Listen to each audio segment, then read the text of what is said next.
Welcome to Self-Centered Living, a podcast that serves as a vital platform for women of color across cultures and backgrounds to take charge of our narratives and where our voices are centered. I'm your host, Trish, and here we delve into our diverse experiences and rich humanity through a blend of personal stories and insightful discussions with a range of guests. Our aim is to foster meaningful connections and understanding among our listeners. This season, we're exploring the scripts that shape us, the ones we inherited, the ones that were imposed, and the ones that want to emerge when we can finally see them. Welcome back. Today we're exploring imposed scripts. Before we begin, a word of caution. This territory may bring up strong feelings. At minimum, it may be annoyingly familiar. If at any point you need to pause, honor your feelings. So with that, let's just dive right in. Imagine yourself as, a yellow belly sapsucker, or if you want to come with edge, be the rock pigeon. But you're perched on a tree. It's a beautiful Saturday afternoon in Fort Greene Park in Brooklyn, where Amara is enjoying her turkey provolone avocado with light mayo and mustard on sourdough on a picnic blanket while her hyper Jack Russell Pete tugs at his leash. He's ready to play frisbee, but just as Amara reaches for the frisbee, an older, gruff-looking man appears out of nowhere, opens his dirt-laden overcoat, and flashes her. Gasp. Breath stops. Stomach drops, and the disgust rises in her chest. She yells and moves quickly. Just then, Pete goes for, we'll call him Peep Show's, ankle as he gets away. Other park goers turn to see what's happening. A few rush over to see if she's okay. People around her share her outrage. Someone asks, "Are you okay?" There's consensus. What just happened was wrong. She didn't invite it. It's a clear violation. And everyone in that park who saw what happened agrees. All right, move from the rock pigeon. Be the fly on the wall. Now shift to Denise. Denise is sitting in her guidance counselor's office. She came to talk about the colleges she wants to attend. She is already considering the semester abroad she will do and the STEM major she wants to pursue. And this person, someone in a position of authority, someone she's supposed to trust, tells her to consider a state school, a more realistic option. Her grades are strong, yet her friend with equal or lesser credentials was advised differently just a day earlier. Her friend's conversation with the guidance counselor was something to the effect of, "Abigail, the sky's the limit. You come from a good family. You have a great head on your shoulders." Remembering what her friend shared about her visit, Denise feels a hollowing in her stomach. Her face gets hot. Something just landed and she's still processing what it is, but there's no consensus. No one else is in the room. No one is checking to see if she's okay. The violation actually sounds like help. Realistic, quote unquote, sounds like care. She walks out of the office carrying something that was placed on her, and she may carry it for decades. Then there are the experiences that are harder to name.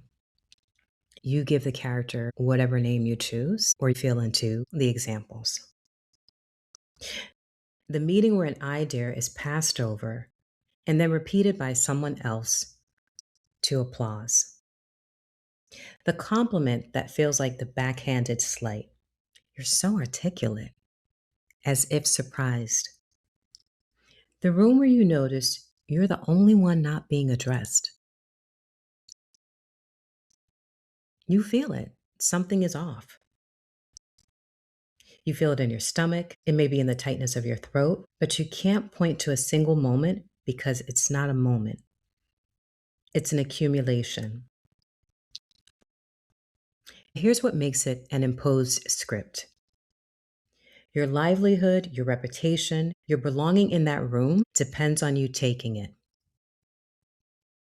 The violation and the requirement to absorb it is a package. All three are violations. The peep show, the misguided guidance counselor scenario, the barely perceptible moments are all violations. But in the park, there was consensus that something wrong had occurred. Everyone could see what happened.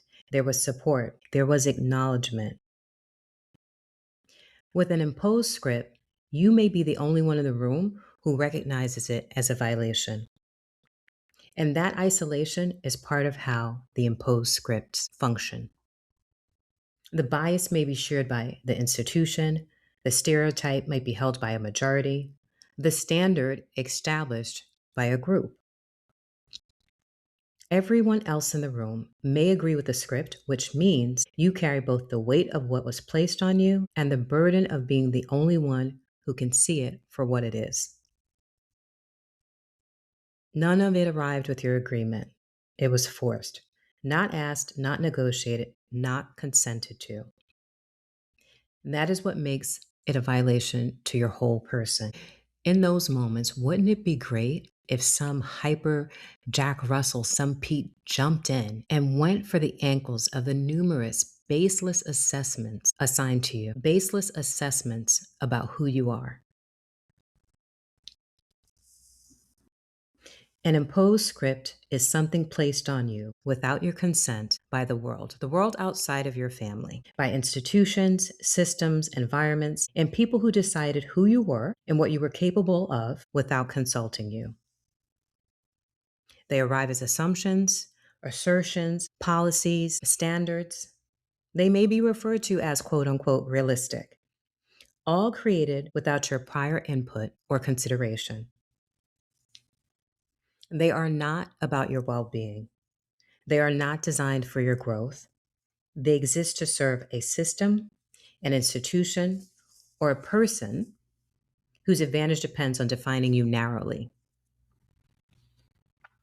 Prejudice, stereotypes, assumptions, they all function the same way. They simplify a full, complex human being into something manageable and controllable. They position you as incomplete, as though your value must be earned through external validation.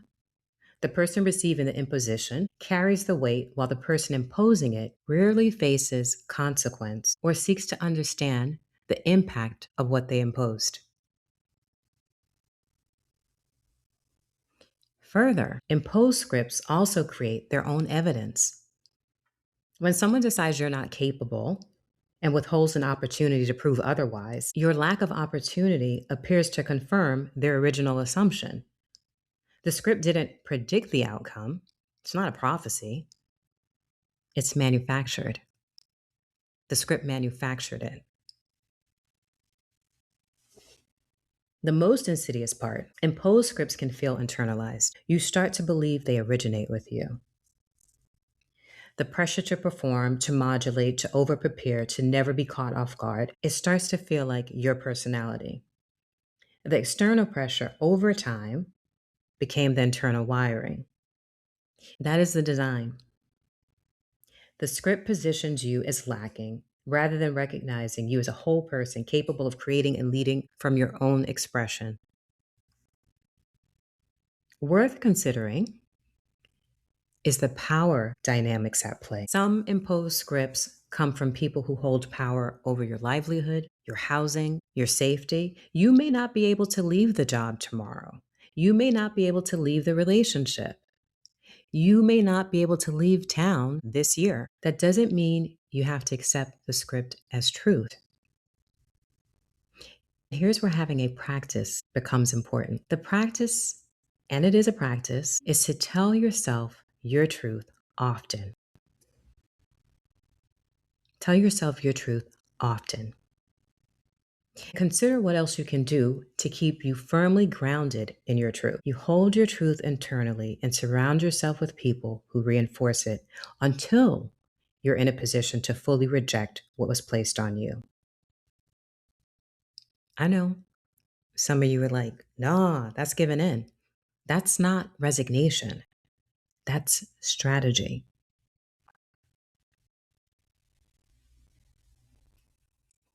Something else you can do. Find a practice to take out the garbage daily. That practice can be cleaning your mind by meditating daily. That practice can be dancing, that practice can be yoga, any form of movement that is going to help these imposed scripts not calcify in your body, not find the secret places to store themselves and pop out later out of reaction, or to become the stiff joint that's hard to move over time. When imposed scripts have been operating long enough, they start to sound like your own thinking. They start to become part of you. The voice in your head may sound like, maybe I'm not ready. Maybe I should be grateful for what I have. Maybe this money, yeah, it's different than what he was offered, but it's enough. I should be grateful. Maybe I'm overreacting. Maybe they're right. I need to work harder to prove myself. These are not your thoughts. Do not be fooled. These are the scripts talking. Unlike inherited scripts, imposed scripts are to be flat out rejected, no questions asked. They're based in ignorance or in the service of something that benefits from your narrowing. They do not deserve reverence. They do not deserve to be evolved or carried forward. What they do deserve and call for is your clarity about who you are. Imposed scripts, similar to inherited scripts, they can be tricky. They embed themselves in the ordinary, in the rooms you move through every day. Think about the workplace. You walk into a room and adjust. You prepare 3 times as much as your counterpart because being caught without an answer confirms something they already believed about you. This is not excellence. This is a response to an imposed script that says, you are on probation in spaces others easily walk into as if they own them. Consider it. It's the actor who, despite being Muslim, apparently isn't Muslim enough to get the role.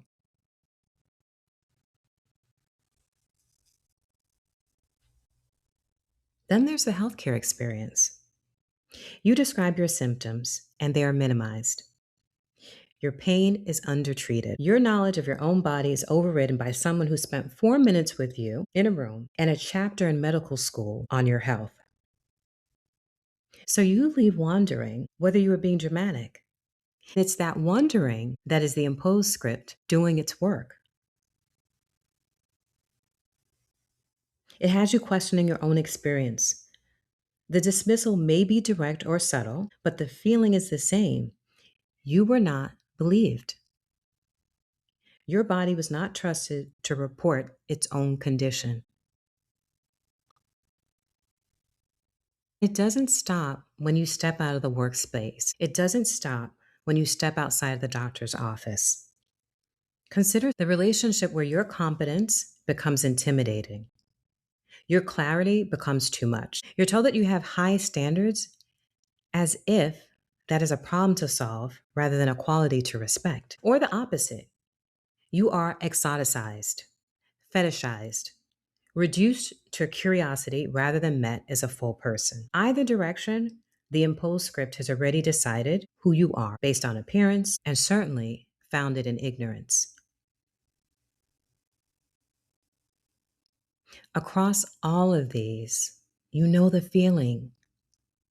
The persistent, low-grade gnawing, a sense that something is off. It's not always the gut punch. Sometimes it's just a steady internal kneading, the dis-ease of existing in spaces that were not built with you in mind and that remind you of that regularly. Over time, your shoulders start collapsing forward. Your lower back gives in. It sinks under the weight of not being seen for who you are, for your range, and for your fullness. So here's what I invite you to sit with. After this episode, let these land and notice what surfaces. Considering what has been placed on you. When did you first notice the world telling you something about yourself that didn't match what you knew to be true? Not a family teaching, or lesson. Something from outside. A school, a workplace, a system, could be a stranger. When did someone decide who you were without asking you? And what did you do with that?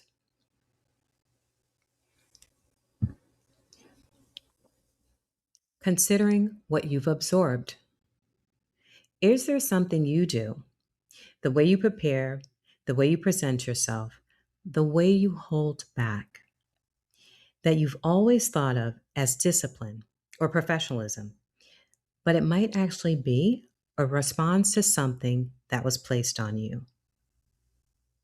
It is the self deleting or editing or minimizing or filtering. Not a choice that you made, but a shape you took. Where might an external pressure have become internal wiring? What have you come to co-sign or believe in yourself?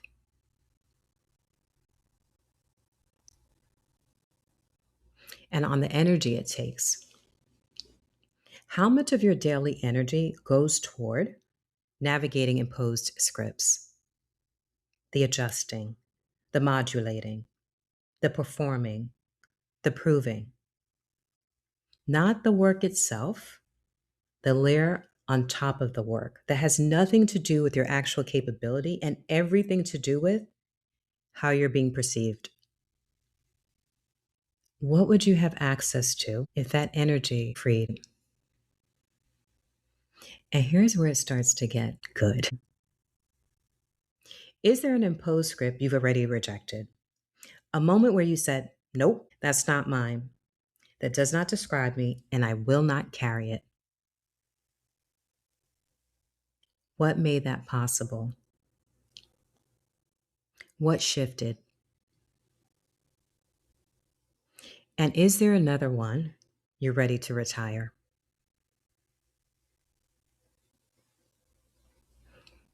Coming into the home stretch of this episode, despite everything that has been placed on you, what do you know for certain about who you are? What has not been surrendered? What remains yours no matter how many times someone has tried to tell you otherwise? What are you most proud of about yourself that no imposed script has been able to take? Sit with that. Hold it. That is the ground you stand on. It is the ground what wants to emerge will grow from. That's what I want to leave you with in this episode. Imposed scripts are not yours. They are to be rejected, flat out. What I also want you to sit with is what we were just connecting with, what you know to be true about yourself that does not go away because someone failed to see it.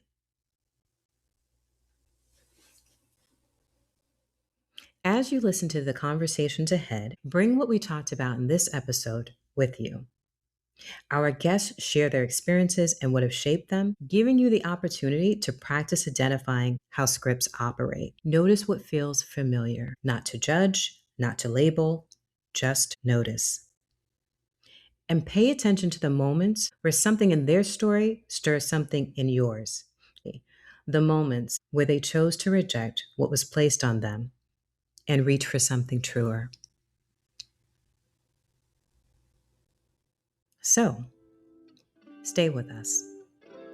And most importantly, stay self-centered.